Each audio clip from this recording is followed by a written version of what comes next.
काम सुनाए, कैसा चल रहा है? काम शुक्र अल्लाह का, बस सब ठीक चल रहा है। साइकिल वगैरह का काम है आपका? हाँ जी, शुक्र अल्लाह का। रमज़ान के महीने में भी अच्छा चल रहा है? रमज़ान के महीने में थोड़ा सा मंदा आ जाता है, बाद में इंशाल्लाह सही हो जाएगा। अच्छा, ठीक है अंकल। आज हम जिस टॉपिक पे बात करें वो है कि गवर्नमेंट ने हमारे शहरियों पर एक और इजाफी बोझ डाल दिया है। अब वो बोझ किस तरीके से डाला है? वो बोझ डाला है बिजली के बिलों के तहत, बिजली के बिलों के थ्रू कह लें आप, कि फ़िक्स चार्जेस जो हैं वो आयद कर दिए गए हैं बिजली के बिलों पे। अब आप ये सबसे पहले मुझे जवाब दें कि आपका घर का बिजली का बिल या दुकान का बिल कितना आता है? ये हमारा बिल आता है तकरीबन 10,000 रुपये आता है दुकान का? जी। कितने यूनिट जो हैं वो इस्तेमाल होते हैं? तकरीबन 150 यूनिट इस्तेमाल होता है। नहीं, 150 यूनिट का भी 10,000 बिल? 10,000 रुपये बिल आता है। 10,000 बिल। हाँ जी।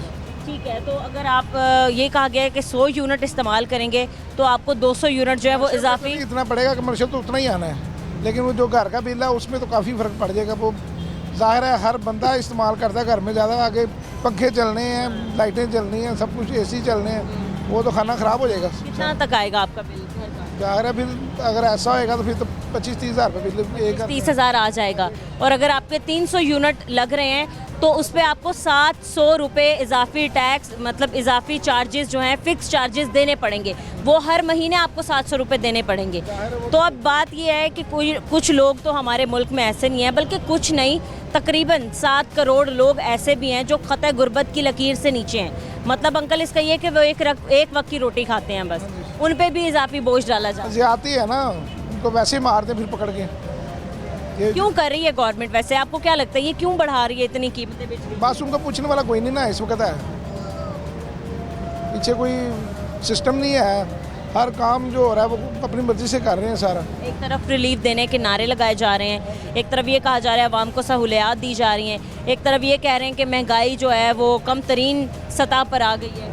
ये तो आप निज़ाम देखें ना कैसा चल रहा है, कोई रोटी खा रहा है, कोई नहीं खा रहा, ऊपर से ये काम हो जाएगा तो फिर तो ख़त्म हो जाएगी ना दुनिया सारी।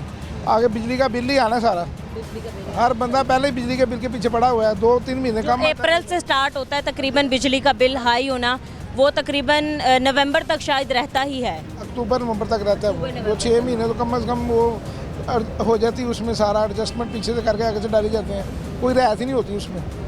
तो ये अब तो मौत के बराबर हो जाएगा। ऑलरेडी अगर हम बिजली का बिल चेक करें तो हमें उसमें 100 किस्म के टैक्सेस नज़र आएंगे, कभी किस चीज़ का टैक्स, कभी किस चीज़ का टैक्स। तो ये इजाफी चार्जेस डालना ज़रूरी थे क्या? इतनी ज़रूरी तो नहीं है, लेकिन अवाम बिल्कुल इतनी मर चुकी है, वो आवाज़ नहीं उठा रही अवाम, क्योंकि उनके पास टाइम नहीं है। रोटी के पीछे लगा दिया गवर्नमेंट ने सारा, ये काम ख़त्म होने के बराबर हो गया। ठीक है भाई, आप इस पे क्या कहेंगे? इजाफी चार्जेस लगा दिए बिजली के बिलों पे।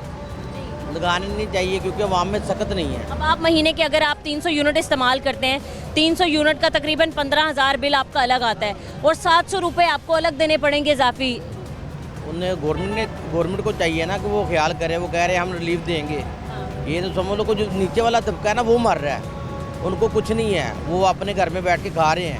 जो एलीट क्लास हैं या अमीर तरीन लोग हैं उनको तो कोई फ़र्क नहीं पड़ा। ये जो नीचे वाला तबका है ना वो परेशान हो रहा है, ऊपर से वो ये चलान करी जा रहे हैं 2-2 हज़ार का, ऊपर से कह रहे हैं रिलीफ देंगे, लेकिन किसी तरफ नहीं आ रही हुकूमत।